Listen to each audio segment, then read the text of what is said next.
Sobre isso dos julgamentos, Andressa, que importante ponto que você colocou, porque passam várias coisas na mente da pessoa que vê alguém numa situação de rua, que vê alguém numa situação de miséria. Ela pode pensar, essa pessoa está assim porque ela não trabalha. Existe aquele ditado, né? Vai trabalhar, vagabundo, que é uma coisa que é tão comum na nossa sociedade que empurra para aquela pessoa a culpa, digamos assim, do porquê ela está naquela situação.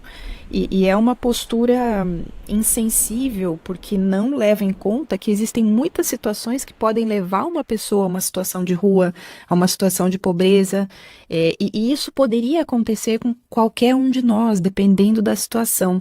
Eu me lembro que uma época eu assistia a um canal do YouTube onde eles entrevistavam pessoas em situação de rua para saber como que ela chegou ali. E me chamava muita atenção de ver que eram pessoas que às vezes tinham sido profissionais bem-sucedidos e, por exemplo, morreu a esposa e a pessoa entrou numa depressão e começou a usar drogas. O outro já nasceu numa família totalmente problemática, começou a usar drogas na adolescência, enfim. E vai nos mostrando que existem muitas razões pelas quais uma pessoa está naquela situação. Muitas são kármicas mesmo, como a gente estuda na Gnosis, mas independente disso, nós poderíamos estar numa situação daquela. E quando você se coloca dessa forma, nossa, poderia ser eu, poderia ser meu filho, poderia ser meu pai, minha mãe, isso vai tirando esses julgamentos e fazendo com que a gente busque ajudar a solucionar o problema e não querer saber E não o cabe a nós, porquê né? ou a culpa da pessoa, né? Que não Não cabe cabe a a nós. gente. É profundo isso que está sendo dito, porque isso vai tirando, ou não é que vai tirando automaticamente, se a pessoa se predispõe a auto-observar nela mesma, nas suas reações mentais e emocionais, e a observar nela mesma, nos seus atos, no que ela fala, como ela se comporta, essa pessoa, frente ao que a Andressa e a Laís estão dizendo, essa pessoa tem a oportunidade, nessa auto-observação e nessa observação de si mesma, de se dar conta de o quão julgadores nós podemos ser com relação ao bom e ao mal. Porque muitas vezes a gente coloca as coisas num pedestal e às vezes a gente rebaixa as coisas abaixo do que elas realmente são e até concebe realidades alheias de acordo com as ideias e conceitos que a gente tem na nossa mente. E se a pessoa se dedica a utilizar um dos pilares da Gnosis, que é a ciência, a prática, a investigação, por exemplo, esse exemplo que a Laís deu, de ir lá entrevistar, ou perguntar, conversar com a pessoa.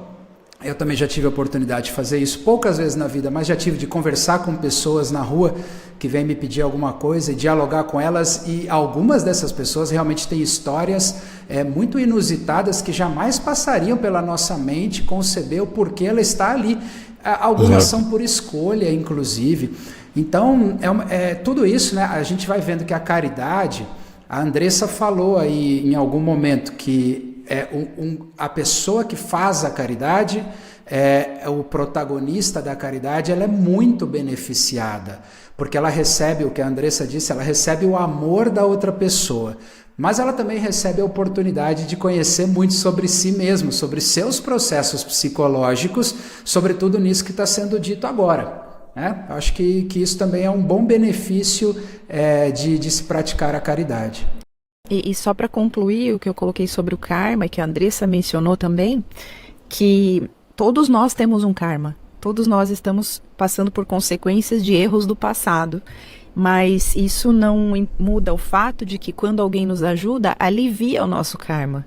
Então todos, se formos desenvolvendo amor, poderíamos aliviar os karmas uns dos outros, digamos assim. Exato. E a vida se tornaria muito melhor. Disso que ela está falando também, essa questão da gente aliviar o nosso karma também, né? Da gente ir, os postulados, os próprios postulados do karma, né? Quem tem com o que pagar, paga e sai bem nos negócios. Quem não tem, tem que pagar com dor e sofrimento. Então, a caridade, ela vem como esse bálsamo para que a gente, pouco a pouco, vá. A gente sabe que cometemos muitos erros, não só nessa vida como em outras, e a gente traz uma cruz, a gente traz uma carga muito pesada. Não somos brancas pombas, não somos pessoas... Não santinhos. somos santos, não somos santinhos, né? A gente tem... e às vezes a gente acha que, nossa, cometer um delito é matar alguém, é fazer alguma coisa muito, muito ruim, mas não, a gente comete pequenos erros e pequenos delitos todos os dias. Até se alguém vem falar com a gente responde de uma forma grosseira, isso é um delito, a gente tá ali expressando esses defeitos psicológicos, né? Então esses postulados, né, do karma, a gente saber e através disso, caminha a caridade não é só, a gente está falando aqui dessa parte material, né, de desapegar de coisa de doar, de fazer doações, de tudo mais, mas ele caminha juntamente nesse aspecto espiritual, nesse nosso caminho espiritual que a gente tem que trilhar, porque sem ela, né, a gente não consegue avançar sobre esses aspectos, né? Na própria Bíblia fala que a gente poderia, nem que soubesse de tudo, de todas as teorias, dos mistérios da ciência, mistérios da vida e da morte, mas sem caridade nada seria. Né? Então, essa importância que traz, tanto na Bíblia como em tudo, que é para esse avanço espiritual, que aqui na Gnose a gente fala muito sobre isso, né? Sobre a gente avançar espiritualmente. E também essa parte que a Laís falou, que é essa transformação do próprio indivíduo, né? Porque se a gente trabalha sobre esses aspectos psicológicos, sobre esses defeitos psicológicos, a gente também está se tornando uma pessoa melhor para o mundo. Porque vai ser o reflexo desse nosso interior, vai ser o reflexo desse exterior, que vai refletir em uma pessoa que sabe compreender melhor, uma pessoa que sabe se relacionar melhor na humanidade, né?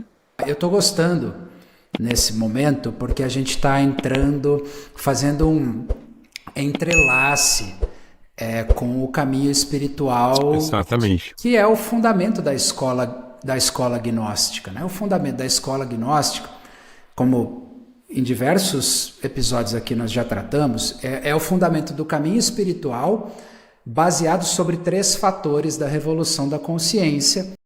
Um deles é a morte psicológica, que é a eliminação de todos esses aspectos, manifestações psicológicas inumanas que todos nós temos dentro.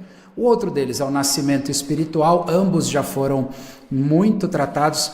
Um episódio exclusivo para o nascimento espiritual, que é o número 5, depois um episódio exclusivo para a morte psicológica, que é o número 7, inimigo secreto. E hoje a gente está falando do 3º fator de revolução da consciência. Pela primeira vez aqui, até o momento, a gente está dedicando um episódio inteiro ao sacrifício de si mesmo pelo próximo. Esse próximo pode ser do reino vegetal, do reino animal, do reino humano, né? Como o Marcos pontuou lá na abertura que ele fez. Mas esse sacrifício...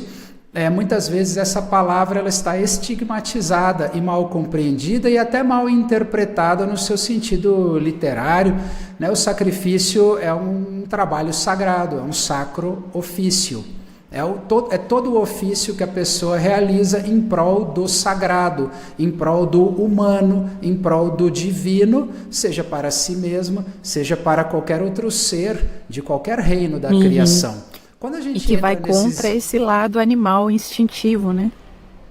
E aí concatena tudo, né? Aquilo que ela estava dizendo pra gente, uns 15, 20 minutos atrás, que nós temos certos instintos que nos puxam a ser egocêntricos e a pessoa saindo da inércia, né? E se lançando a quebrar uma rotina de não realizar nada, de ter um hábito ali que é muito voltado para o benefício de si próprio e zero para o benefício do outro, essa pessoa, quando vai quebrando essa rotina, vai entrando nisso que a Andressa estava dizendo.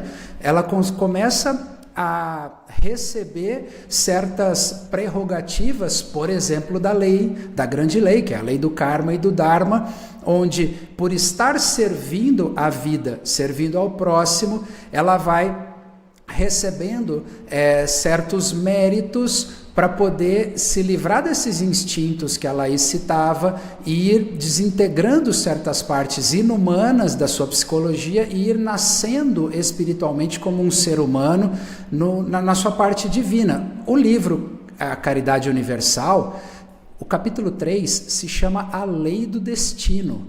Nesse capítulo, que é curtinho, tem uma página, esse capítulo é maravilhoso. Convidamos o ouvinte a baixar aqui o PDF gratuito, que vai estar aqui na descrição, um link para você fazer esse download e estudar esse livreto. Esse livro deve ter, não chega a 100 páginas, nem isso, é um livro bem curto. E o capítulo 3, o mestre Samael, ele fala sobre personalidade, essência, destino, karma, dharma e lei de acidente, dentro do contexto da caridade. Eu vou ler só um trechinho aqui, porque tem a ver com o que já foi dito. Poderíamos dizer que 50% das amarguras deste mundo é o resultado de acidentes. Jogar a culpa de tudo no karma é absurdo. A miséria, o crime, o roubo são o resultado da nossa falta de caridade.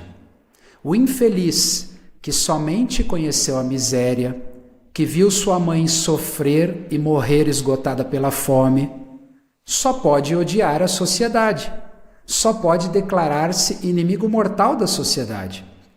E disto, não podemos colocar a culpa no karma, no destino. Somos nós mesmos os criadores dessa situação. Quem cria cobra, amanhece picado. Alguns fanáticos, quando veem alguém sofrer, dizem, é karma, e cheios de crueldade, afastam-se do infeliz. Outros dizem, isso é castigo de Deus. Colocam a culpa da miséria humana na grande realidade espiritual, ignorando que Deus é paz, abundância, felicidade e perfeição. Deus não criou a dor, a miséria. Somos nós os criadores. É necessário compreender isto e lutar por um mundo melhor.